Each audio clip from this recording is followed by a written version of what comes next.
स्वागत है आपका द प्रिंट में। और हम एक ऐतिहासिक गांव में हैं, जी हाँ, सिसौली गांव। और अगर आप 2020 की सबसे बड़ी घटना अगर कोरोना का आना था, तो 2021 के लिए जो सबसे बड़ी घटना थी, खास करके देश के लिए, भारत के लिए, वो था कि सरकार को अपने ही बनाए कानून को वापस लेना पड़ा। और उस कानून को वापस लेने के आंदोलन के जो सबसे बड़े किरदार हैं वो राकेश टिकैत हैं। और चूंकि माहौल चुनावी है, यूपी का चुनाव भी एक तरह से ऐतिहासिक चुनाव है, क्योंकि यूपी देश की दशा और दिशा तय करता है। तो इसलिए हमने सोचा कि थोड़ी नब्ज टटोली जाए कि किसान आंदोलन, वहाँ की पॉलिटिक्स और किस तरह से पूरा चुनाव शिफ्ट हो रहा है। तो हमारे साथ हैं राकेश टिकैत साहब, बहुत बहुत स्वागत है आपका। हाँ बोलिए। अब टिकैत साहब, सबसे पहले तो हम ये जानना चाहेंगे कि अब आपने आंदोलन वापस ले लिया, आंदोलन खत्म हो गया। आपने कुछ बातें कही थी कि सरकार को एमएसपी लागू करना होगा, उसके लिए सरकार कमेटी बनाने का भरोसा दिया था। जो लखीमपुर खीरी में जो लोग मारे गए थे और खास करके जो मंत्री थे, उनके ऊपर एक्शन होना चाहिए, लेकिन ये सब कुछ हुआ नहीं, होता हुआ ही दिख रहा है। तो अब आप क्या कर रहे हैं कुल मिलाकर? हमारा 31 तारीख को एक प्रोग्राम है, वादा खिलाफी आंदोलन। तो पूरे देश भर में डीएम, डीसी, एसडीएम इनको क्या करना है कि सरकार ने जो वादे करे हैं उस वादे को पूरा। तो आप ये पूरे देश भर में ही होगा या सिर्फ यूपी में होगा? पूरे देश में। और लखीमपुर खीरी जो अजय मिश्रा टेनी है, वो अभी भी मंत्री बने हुए हैं। आप लखीमपुर खीरी में जाकर वहाँ पर आप किसान यूनियन के सारे लोग दबाव क्यों नहीं बना रहे हैं कि मंत्री इस्तीफा दे, क्योंकि मंत्री तो चुनाव प्रचार कर रहा है। ये दबाव तो बढ़ना है। आप यहाँ का लखीमपुर खीरी ऐसी सुनिए, लेकिन बात यहाँ पे भी मंत्री की होगी, तो ये दबाव तो है भाई। बात कह रहे हैं, उसकी चर्चा कर्नाटक में भी हो रही है, तो सरकार को सोचो ना।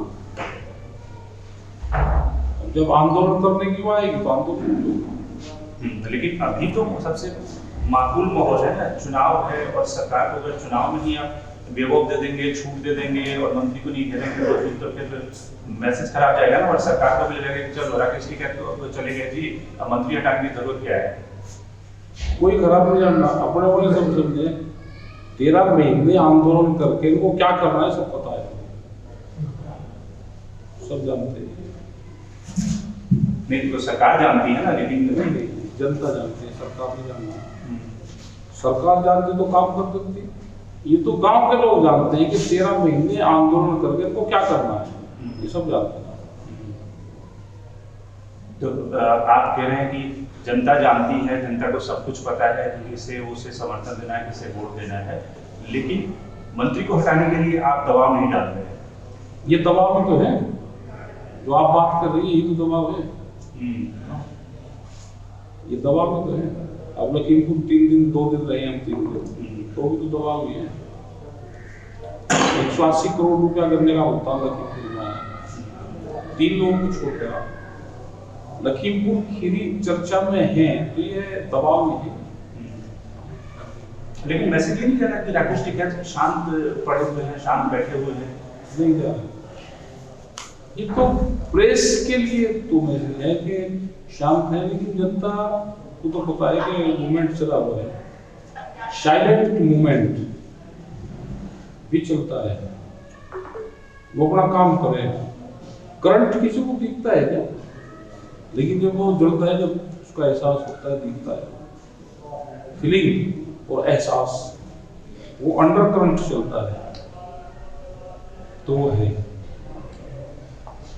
तो ये चुनाव के समय में आप गांधीगिरी क्यों कर रहे हैं? साइलेंट प्रोटेस्ट, साइलेंट मूवमेंट चल रहा है। पूरे दिन क्या है, कोरोना काल चल रहा, कोरोना की गाइडलाइन से जब किसी का झंडा बैनर किसी का लग नहीं रहा, तो हमें कुछ जरूरी है कि अपना ठीक ध्यान पीछे पीछे रहे किसी के। वो नेता तो चुनाव प्रचार कर रहे हैं रही, और ये सब जगह करना चाहिए, चुनाव प्रचार करना चाहिए।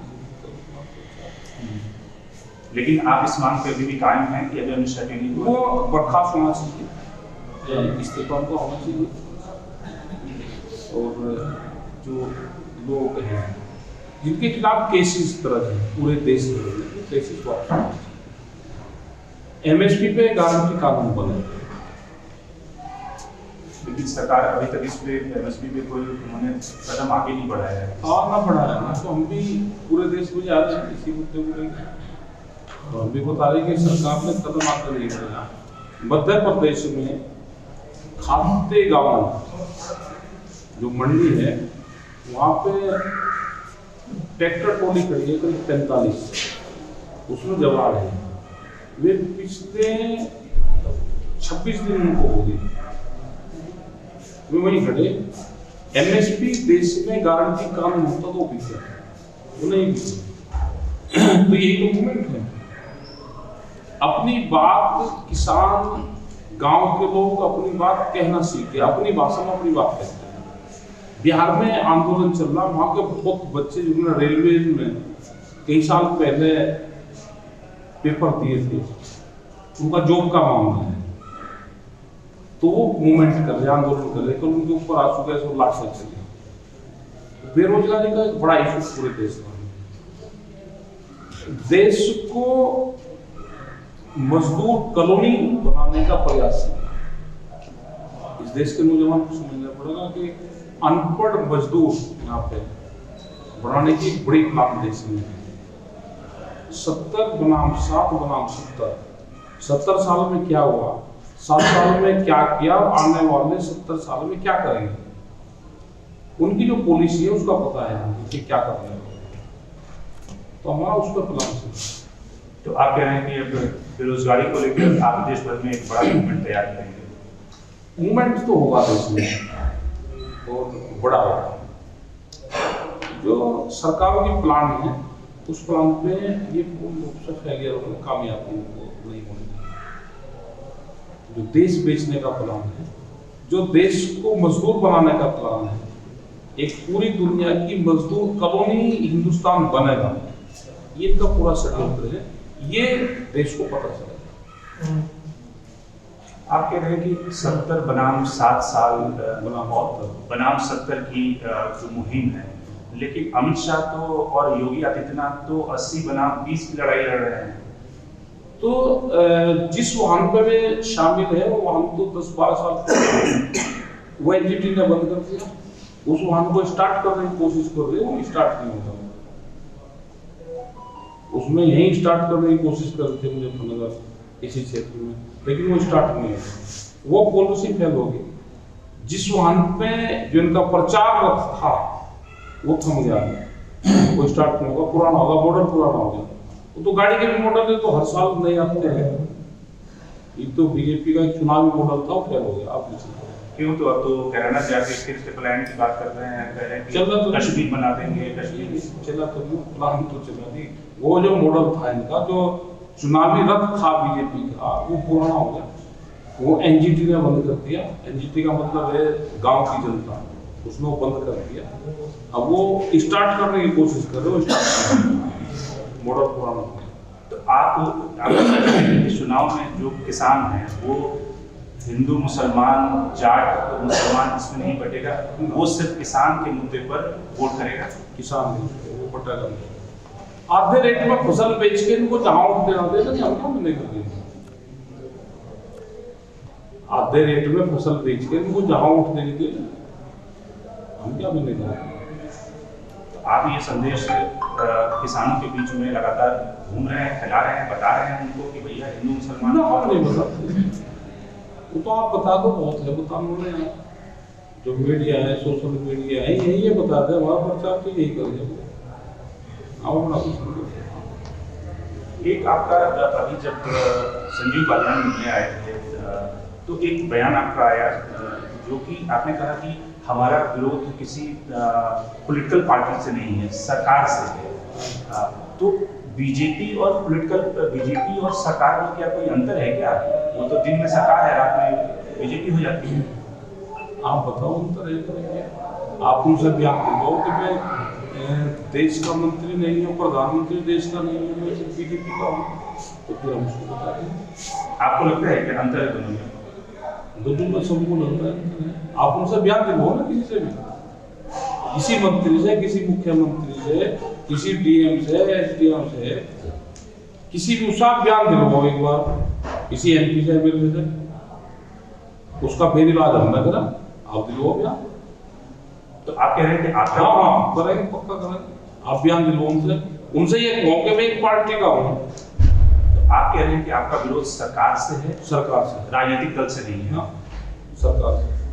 तो जनता बीजेपी के लिए जो आपके किसान भाई हैं बीजेपी को वोट करें? नहीं, हम कहा कह रहे हैं उनको वोट करें। मैसेज तो यही जा रहा है कि आपने कहा कि हमारा विरोध सरकार से है, पार्टी से नहीं है, तो आप लोग फ्री हो। ये सब समझे, हमने तो कहा ना कि आधे रेट में फसल बेच के किसको वोट देंगे। तो आप लेकिन कोई पॉलिटिकल पार्टी सरकार का लाभ लेगी, वो लाभ नहीं लेने देंगे। आने वाले टाइम पे बहस अब देश में इसी से होगी, कोई प्रधानमंत्री या कोई मुख्यमंत्री किसी पॉलिटिकल बैनर पे नहीं जाएगा। अगर जाएगा तो भाई वहां हम भी अपने झंडे लगाएंगे। किसी एक पार्टी में कैसे जा सके, मुख्यमंत्री तो हमारा भी है। अब आने वाले टाइम में देश में बड़ा इशू है, इस पर बहस हो। कोई यहाँ पे कोई लोग कर रहे हैं और यहाँ से चोरी कर फिर सामान अपने घर पे देखा लगे, ऐसे कैसे हो गया? उसकी निगाह रखनी पड़ेगी। चोरी करके कौन काम लेकर जा रहा, वो देश के लिए है। देश की संपत्ति को नहीं कोई किसी को देखा सकता। ये चुनाव में भी बहस होगी, चुनाव के आने वाले टाइम पे किसी की भी सरकार को हमें नहीं पता किसकी बनेगी, लेकिन कोई भी अपने पार्टी को लाभ नहीं देगा, उसका विरोध होगा पूर्ण रूप से। उस पार्टी का भी होगा, उसका भी होगा, दोनों का होगा। हमारा मुद्दा सरकार से है, किसी पार्टी से नहीं। पार्टी अलग हो जाती है और ये इन्होंने कहा है। जब मध्य प्रदेश में हम गए और इनके घोषणा पत्र देखिए, उन्होंने कहा कि हम घोषणा पत्र में जब किसान की जमीन लेंगे तो हम ये रेट देंगे, 5 लाख रुपए एकड़ का उन्होंने रेट कहा, और फिर क्या 40 लाख रुपए एकड़। तो इन्होंने कहा था कि जो वादा था वो सरकार उसका पार्टी का है। अब सरकार बन गई तो पार्टी और सरकार अलग अलग होती है।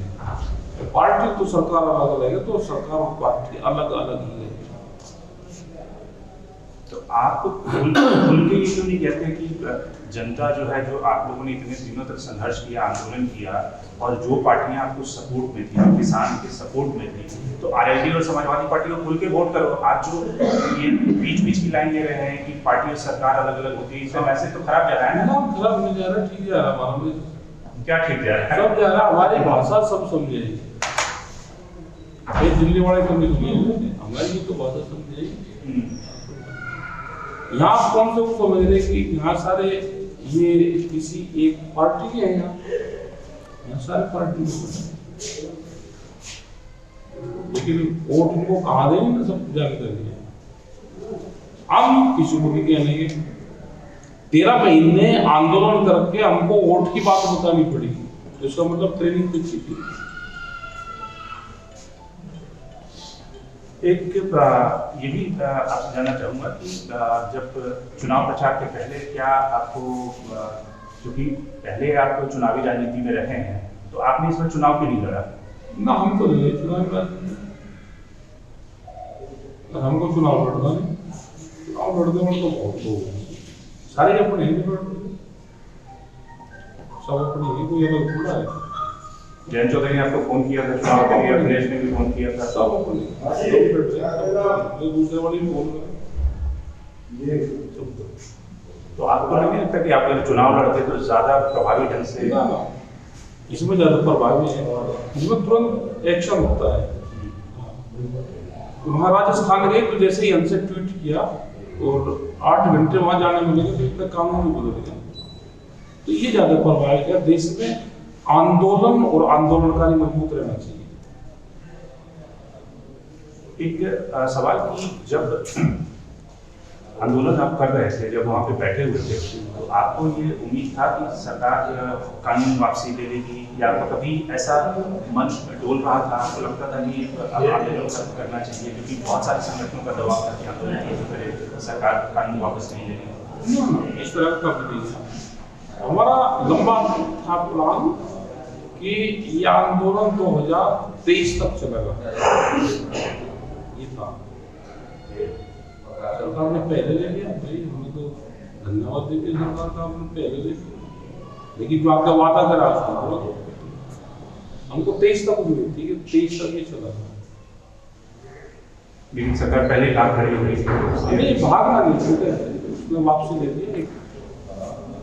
समझौते के आधार पे बातचीत हुई है, समझौता। कई इलाकों में मैं गन्ना किसान और ये जो फार्मर है उनसे मैं मिल रहा था, तो कई सारे लोगों का कहना था कि हमारी जो असली समस्या, खास करके हम यूपी की बात करें, क्योंकि आप यूपी से हैं, तो हमारी जो मेन समस्या है वो गन्ने का ड्यूज, गन्ने का सही रेट नहीं मिलना, इलेक्ट्रिसिटी का ज़्यादा टैरिफ होना। हमारी समस्या ये नहीं है कि कृषि कानून और उससे तो जो बड़े किसान हैं उनको फायदा होगा, छोटे किसानों को क्या फायदा होगा? तो छोटे दो किसान और बड़ा किसान देश में है गाँव, ये छोटा ही तो किसान है, बड़ा है गाँव देश में। श्रीगेट है और पंजाब के सारे किसान बड़े हैं जो कि सारे फायदे लेते हैं। कहाँ है कोई बाधन ले रहा भाई, ये भी अपनी फसल बेच रहे हैं, गन्ने की फसल और इनके अगर 100-200 रुपये बढ़ जाए तो फायदा किसको होगा? गेहूं कम रेट में बिकता है, अगर ठीक भी कर देते तो फायदा किसको होगा? जिस किसान का 40 क्विंटल धान उसने उगाया और उसका वो धान अगर ठीक रेट में बिक जाए, अभी वो 1200 में बिक जाए, अगर वो 2000 रुपये बिके तो 800 रुपये क्विंटल का है, उसको फायदा होगा। 32,000 रुपये का फायदा उसी को तो होगा। MSP पे गारंटी कानून बने तो उससे फायदा। तो आपको लगता है कि यूपी के जो किसान हैं उनकी जो इस समय जो चुनाव उनकी सबसे बड़ी समस्या क्या है? उनकी समस्या शुगर केन है या किसान कानून वापसी हो गया वो उनके लिए राहत की बात है? कानून एक आने वाली बीमारी थी, आने वाली बीमारी खत्म हुई, लेकिन जो लेटेस्ट बीमारी है वो अभी मौजूद है, वो खत्म MSP गारंटी कानून से, फसलों के रेट से। गन्ना या कोई भी फसल उत्तर प्रदेश में होगी या किसी भी स्टेट में होगी, उसके सही दाम मिलेंगे, बाजार भाव मिलेगा।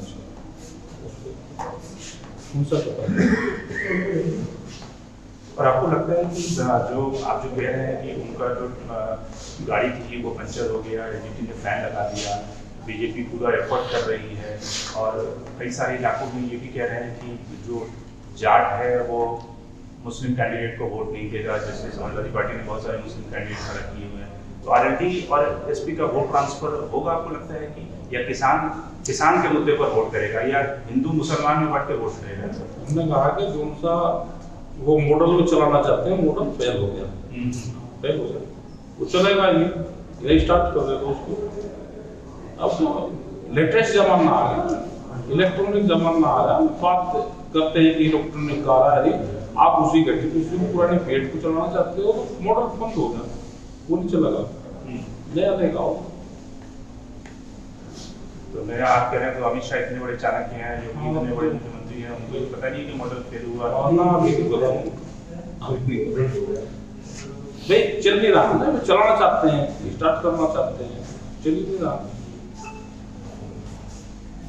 आपके हिसाब से जो बहुत सारे एक्सपर्ट ने ये भी कहा कि जो एग्रीकल्चर में जो रिफॉर्म हुए थे और उसको कहीं ना कहीं पीछे चला गया, देश का एग्रीकल्चर मॉडल क्या होना चाहिए आपके हिसाब से? देश में चूंकि ये किसानों का देश है, तो यहाँ का एग्रीकल्चर मॉडल क्या होना चाहिए? आप कौन सी जगह से आए? मैं दिल्ली से आया। आपका टारगेट क्या है? आप वहाँ से चले। किसानों की जो किसान आखिर क्या सोचते हैं, किसानों के जब वहाँ से आप चले तो आपका टारगेट फिक्स किया होगा कि मुझे सिसोल ले जाना है, या कोई बगैर टारगेट को फिक्स करे कोई चीज काम चलता है? नहीं चलता। तो जब तक फसलों के रेट का टारगेट फिक्स नहीं होगा और फसलों के रेट को एक केंद्र बिंदु मानना पड़ेगा। 1967 में पहली बार देश में MSP लागू हुई। उस टाइम पे भारत सरकार ने जो MSP लागू करी, खास करके गेहूं पे आप 76 रुपये पर क्विंटल था, सोने का भाव 200 रुपये तोला था, 3 क्विंटल गेहूं बेच के 1 किलो सोना था। ये जो भट्टे के ब्रिक्स हैं, ये 1 क्विंटल गेहूं में 2,500 आता। तो एक फिक्स साल में आप कर लो जिस हिसाब से दूसरी फसलों की कीमतें बढ़ी, जिस हिसाब से देश में दूसरी कीमतें बढ़ी, बाजार बढ़ा, उसी हिसाब से हमारी कीमतें बढ़ी, तो हमारा सुधार हो जाएगा। हम ये सोचते हैं, हमको पता है कि वो रेट नहीं हो सकता, 15,000 रुपये क्विंटल गेहूं का भाव नहीं हो सकता। उसकी जो नुकसान की भरपाई है, जैसे दूसरी कंट्री में है, आप उसकी नुकसान की भरपाई सरकार में, वो बिजली फ्री दे सकती है, वो गांव के लोगों को मेडिकल फ्री दे सकती है, उसको एजुकेशन फ्री दे सकती है, उनको और बहुत सी चीजें फ्री दे सकती है, जिससे शहरी और जो ग्रामीण लोग हैं उसको कोई अंतर ना हो। ये सारी चीजें हैं, आप दोगे कुछ नहीं, सिर्फ देश में एक ही चीज पर काम चल रहा है कि वोट कैसे मिलेगी, पूरी प्लान वोट पे है। हमने कहा कि देश में एक नेशनल पॉलिसी बने, वो हेल्थ की भी हो, एजुकेशन की भी हो, एग्रीकल्चर हो, व्यापार हो, सबकी बने हो, और कोई भी पार्टी सरकार ना हो उस पॉलिसी पर काम करे। एक पॉलिसी ये बननी चाहिए, उसमें सारी पॉलिटिकल पार्टी बैठ के एजेंडा तय करें। ये हमारा एजेंडा रहेगा आने वाले टाइम में। हमें किसी पार्टी से कोई नफरत नहीं, ना हमें किसी पार्टी से कोई लगाव नहीं। हमें ये है कि ये एजेंडा छोड़ना पड़ेगा कि वोट कैसे मिले। देश में सारी पॉलिटिकल पार्टी का एक एजेंडा है कि वोट कैसे मिलेगी। देश गड्ढे में जाओ, देश से बिको, यहाँ पे अनाज पैदा हो या ना हो, तो ये देश पर चलने वाला नहीं है। जनता सब जागरूक हो, किसी पार्टी का प्रधानमंत्री या मुख्यमंत्री बन गया, वो अपनी पार्टी के लिए काम करता है, वो देश के लिए बना, देश के लिए काम करना पड़ेगा। अभी आप सही बात कह रहे हैं, कोई भी प्रधानमंत्री मुख्यमंत्री बनता है वो अपनी पार्टी के लिए काम करता है, बड़े बड़े दफ्तर बनाता है, 200 करोड़ की बिल्डिंगें बनाता है। अभी अब कह रहे थे कि पार्टी और सरकार में अलग अलग होता है, दोनों अलग अलग हैं। तो ये जब आप मान रहे हैं कि कोई भी सरकार अपनी पार्टी के लिए काम करता है, अपने लोगों के लिए काम करती है, ये आने वाले टाइम पर नहीं होगा। ये पकड़ में तो अभी आए, आने वाले टाइम पे नहीं होगा। उसके लिए जनता जाएगा, मीटिंग करने जाएगा, चल भाई हम क्या रहे, सब जाए, प्रधानमंत्री जाएगा तो सब गाय चल भाई, तो थोड़ा बहुत तो अभी तो होगा, अभी तो शुरुआत होगी। और यूपी में आपको क्या लगता है कि कौन सा मुख्यमंत्री जो होगा वो किसानों की बात को उठाएगा, उनके वादों को पूरा करेगा? आंदोलन मजबूत रहेगा तो सारे उठाएगा, सारे पूरा करेगा। आंदोलन मजबूत रहेगा, मुख्यमंत्री कमजोर हो, मजबूत हो, उसका कोई फर्क नहीं पड़ेगा। आंदोलन ठीक रहना चाहिए, सारे काम करेंगे। इस इलाके में और ये पूरा जो वेस्टर्न यूपी है, वहाँ पर ये बार बार मुद्दा उठाया जाता है कि यहाँ पर लॉ एंड ऑर्डर की बहुत खराब सिचुएशन थी अखिलेश के ज़माने में, और योगी जी ने आके सारा कुछ बदल दिया है। तो आप इससे इत्तेफाक करते हैं कि सच्ची जैसा था, या सिर्फ पब्लिक परसेप्शन जनता को दिखा रहे, रिपोर्ट दर्ज होती नहीं तो आंकड़े कम जाते हैं। तो भ्रष्टाचार अब ज्यादा है, पहले 100-200 रुपए की रिश्वत थी, अब 2,000-5,000 की। तो आप कह रहे हैं कि भ्रष्टाचार है और ज़्यादा बढ़ गया है। और जब आंदोलन की शुरुआत हुई थी, आपके कुछ साथी जो हैं अब चुनाव मैदान में, हाँ, चुनाव मैदान में वो चुनाव नेता बनना चाहते हैं, जबकि ऑलरेडी वो नेता हैं। हाँ ठीक है, तो उसको कैसे आप देखते हैं? उन सब छुट्टी पे गए 4 महीने की, 4 महीने की छुट्टी पे गए, अप्रैल में आएंगे। ये कौन सा है कि छुट्टी भाई कि आप आंदोलन के नेता थे? क्या करें भाई, छुट्टी तो सभी देते हैं छुट्टी। अब कोई ये कहा कि आप ये आंदोलन नहीं करना, मुझे 4 महीने की छुट्टी चाहिए। अब कोई इतने बड़े पैर से तो हमने तो छुट्टी पे गया है, तो उसको ढूंढते फिरे तो क्या कर रहा, उसको तो आगे क्या कर रहा है? सही बात है, लेकिन उसमें से कोई विधायक बन जाएगा तो उसकी बात ही सुनेगा। और देश में चुनाव लड़ना और वोट देना और चुनाव लड़ना, ये तो लोकतांत्रिक शब्द समाप्त है, राइट है। लेकिन उससे आंदोलन का जो स्वरूप था, आपका जो संगठन है, वो अभी हमारे एसकेएम के मेंबर नहीं है, जो चुनाव में गए वो एसकेएम के मेंबर नहीं। आपके ऊपर भी दबाव था चुनाव लड़ने का? नहीं, हमारे ऊपर। और आपके भाई साहब के ऊपर दबाव था चुनाव लड़ने का? ये बैठ कौन सा बैठ के भाई का आप वे सारे के सारे आप पुलिस वाले यहाँ पर आते हमारे प्रोग्राम में एक ही टाइम में 2 क्वेश्चन जो यहाँ पर किस परिवार से कोई चुनाव नहीं होगा, ना हमारे ऊपर किसी का दबाव। आगे भी नहीं लड़ेगा। आगे का क्या पता भाई, आगे की गारंटी आगे क्या होगा, कोई हम जोत से है कि आगे का भविष्य बता देता है। एक आधी चीज ऊपर वाले को छोड़ दो तो उसमें फिर तो बड़ा वो हो गया ना, अभी आपका भविष्य का कौन बता सकता है, तो भविष्य का बताएगा आगे क्या होगा, आपका क्या पता नहीं क्या होगा। तो आप चुनाव लड़ भी सकते हैं 2024 का लोकसभा चुनाव राकेश ये टिकैत कह रहा है कि हमें क्या पता भाई आगे का क्या है क्या नहीं है, हम ये है कि हम चुनाव नहीं लड़ रहे। अब आगे क्या होगा, कौन भविष्य, एक आधी बात ऊपर के वाले पे छोड़ दो भविष्य की। अच्छा, उस दिन संजीव बालियान आए थे तो वो तो उन्होंने कहा कि भाई साहब का जो वो हुआ ऑपरेशन हुआ और वो सब देखने आए थे, कर्सी कॉल था, लेकिन बहुत सारे लोगों ने कहा कि दोनों के अंदर कोई गुपचुप बात हुई, उसके बाद टिकैत साहब के स्वस्थ थे, फोन बदल गए। अगर कहने को सब को अपनी बात कह लो तो कह लेंगे तो वो कह रहा है कुछ हुई थी गुपचुप बात, तो क्या बात होती, सभी अपनी बात करें ना कर ले तो क्या पता कि इसकी क्या बात नहीं। उसके बाद टिकैत साहब ने अपने बयान को वापस ले लिया, तो इसलिए होगा कि नहीं। देखो संयुक्त मोर्चे का किसी को भी पार्टी को कोई वो नहीं था, यहाँ तो सब लोग आते हैं। तो आपके तो रायना जी से भी बड़े अच्छे सब है हमारे। आजकल उन्होंने फोन कॉल किया कि नहीं भाई टिकैत साहब को समर्थन दो चुनाव में, हमें कोई आपसे कोई समर्थन नहीं मांग रहा है चुनाव के लिए। आप इतने बड़े इन्फ्लुएंशियल, आपने सरकार को घुटने पे दबा दिया। हमने किसी भी सरकार को घुटने पे दबाया, बातचीत के आधार पर एक समझौता होगा और समझौता में कोई हार और जीत नहीं होती जब समझौता होता है। हम तो पंचायती सिस्टम को मानने वाले लोग हैं, उसमें किसी की हार किसी की जीत नहीं होती, ना किसी को घुटने पर टिकाना चाहिए ना उसको। एक बातचीत हुई, उस पर एक समझौता हुआ, सरकार उस समझौते पे पूरा। तो आपको उम्मीद है कि प्रधानमंत्री ने जो बातें कही है उसको वो पूरा करेंगे? उम्मीद तो बिल्कुल नहीं।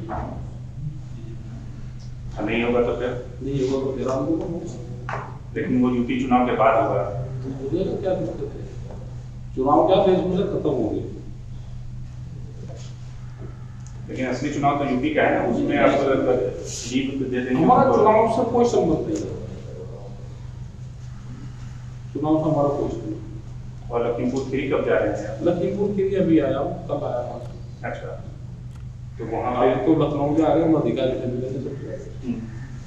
और आपको भरोसा है कि जो गिल्टी लोग हैं उनको पनिशमेंट मिल जाएगी? बिल्कुल मिलेगा, उनको प्लेसमेंट मिलेगा, अपने लोगों को बढ़ाते मिलेगा। बहुत बहुत शुक्रिया राकेश टिकैत का, उन्होंने ढेर सारी सवालों का जवाब दिया और उन्होंने बताया कि किस तरह से जो संगठन है वो एपॉलिटिकल है। उनके कहने का मतलब ये कतई नहीं है कि सरकार और जो पार्टियां हैं दोनों अलग अलग एंटिटी हैं, और ऐसा होना चाहिए। और संगठन का जो है लगातार सरकार को दबाव होगा कि सरकार ने जो वादे किए हैं, जो कमिटमेंट किया है एमएसपी लागू करने का, उसके लिए कमेटी बनाने का, दोषियों को दंडित करने का, अजय मिश्रा टेनी का इस्तीफा दिलाने का, वो सब दबाव जारी रहेगा। लेकिन सबसे बड़ी बात है कि यूपी चुनाव में आखिरकार जो किसान हैं, खास करके वेस्टर्न यूपी में, वो किसके पाले में जाते हैं? क्या ध्रुवीकरण चलेगा या फिर किसान, जाट, मुस्लिम सब इकट्ठा होकर वोट करेंगे, जो उनके मन में है वो अपने दिल की बात ईवीएम तक पहुंचाएंगे, या फिर से अमित शाह की ध्रुवीकरण की जो स्ट्रैटेजी है वो कामयाब हो जाएगी? शंकर अनिमेश, द प्रिंट, टिकैत साहब के गांव से।